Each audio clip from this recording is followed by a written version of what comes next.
Car ಅಥವಾ ಬಸ್ನಲ್ಲಿ ಹೋಗ್ಬೇಕಾದ್ರೆ ವಾಂತಿ ಬರುತ್ತಾ? ಇದನ್ನ ಕುಡೀರಿ ಸಾಕು. ತುಂಡು ಶುಂಠಿ ತಗೊಳ್ಳಿ, ಕಟ್ ಮಾಡಿ ಕುಟ್ಟಿ ರಸ ತೆಗೀರಿ. ಇದಕ್ಕೆ ಅರ್ಧ ನಿಂಬೆ ರಸ ಹಿಂಡಿ ಉಗುರು ಬೆಚ್ಚಗಿನ ನೀರು ಹಾಕಿ ಕುಡೀರಿ. ಇನ್ಮುಂದೆ ವಾಂತಿ ಬರೋದಿಲ್ಲ. ಕುಟುಂಬ ಸ್ನೇಹಿತರಿಗೆ ಶೇರ್ ಮಾಡಿ. ಪ್ರತಿ ಸತಿ ಕಾರ್ ಅಥವಾ ಬಸ್ನಲ್ಲಿ ಹೋಗ್ಬೇಕಾದ್ರೆ ವಾಂತಿ ಬರುತ್ತಾ? ಇದನ್ನ ಕುಡೀರಿ ಸಾಕು. ತುಂಡು ಶುಂಠಿ ತಗೊಳ್ಳಿ, ಕಟ್ ಮಾಡಿ ಕುಟ್ಟಿ ರಸ ತೆಗೀರಿ. ಇದಕ್ಕೆ ಅರ್ಧ ನಿಂಬೆ ರಸ ಹಿಂಡಿ ಉಗುರು ಬೆಚ್ಚಗಿನ ನೀರು ಹಾಕಿ ಕುಡೀರಿ. ಇನ್ಮುಂದೆ ವಾಂತಿ ಬರೋದಿಲ್ಲ. ಕುಟುಂಬ ಸ್ನೇಹಿತರಿಗೆ ಶೇರ್ ಮಾಡಿ.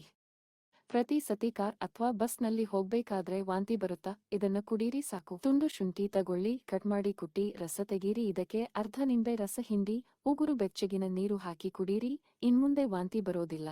ಕುಟುಂಬ ಸ್ನೇಹಿತರಿಗೆ ಶೇರ್ ಮಾಡಿ. ಪ್ರತಿ ಸತಿ ಕಾರ್ ಅಥವಾ ಬಸ್ನಲ್ಲಿ ಹೋಗ್ಬೇಕಾದ್ರೆ ವಾಂತಿ ಬರುತ್ತಾ? ಇದನ್ನ ಕುಡೀರಿ ಸಾಕು. ತುಂಡು ಶುಂಠಿ ತಗೊಳ್ಳಿ, ಕಟ್ ಮಾಡಿ ಕುಟ್ಟಿ ರಸ ತೆಗೀರಿ. ಇದಕ್ಕೆ ಅರ್ಧ ನಿಂಬೆ ರಸ ಹಿಂಡಿ ಉಗುರು ಬೆಚ್ಚಗಿನ ನೀರು ಹಾಕಿ ಕುಡೀರಿ. ಇನ್ಮುಂದೆ ವಾಂತಿ ಬರೋದಿಲ್ಲ. ಕುಟುಂಬ ಸ್ನೇಹಿತರಿಗೆ ಶೇರ್ ಮಾಡಿ. ಪ್ರತಿ ಸತಿ ಕಾರ್ ಅಥವಾ ಬಸ್ನಲ್ಲಿ ಹೋಗ್ಬೇಕಾದ್ರೆ ವಾಂತಿ ಬರುತ್ತಾ? ಇದನ್ನ ಕುಡೀರಿ ಸಾಕು. ತುಂಡು ಶುಂಠಿ ತಗೊಳ್ಳಿ, ಕಟ್ ಮಾಡಿ ಕುಟ್ಟಿ ರಸ ತೆಗೀರಿ. ಇದಕ್ಕೆ ಅರ್ಧ ನಿಂಬೆ ರಸ ಹಿಂಡಿ ಉಗುರು ಬೆಚ್ಚಗಿನ ನೀರು ಹಾಕಿ ಕುಡೀರಿ. ಇನ್ಮುಂದೆ ವಾಂತಿ ಬರೋದಿಲ್ಲ. ಕುಟುಂಬ ಸ್ನೇಹಿತರಿಗೆ ಶೇರ್ ಮಾಡಿ.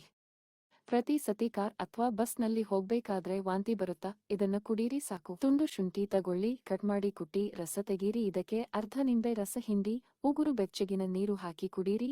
ಇನ್ಮುಂದೆ ವಾಂತಿ ಬರೋದಿಲ್ಲ. ಕುಟುಂಬ ಸ್ನೇಹಿತರಿಗೆ ಶೇರ್ ಮಾಡಿ. ಪ್ರತಿ ಸತಿ ಕಾರ್ ಅಥವಾ ಬಸ್ನಲ್ಲಿ ಹೋಗ್ಬೇಕಾದ್ರೆ ವಾಂತಿ ಬರುತ್ತಾ? ಇದನ್ನ ಕುಡಿ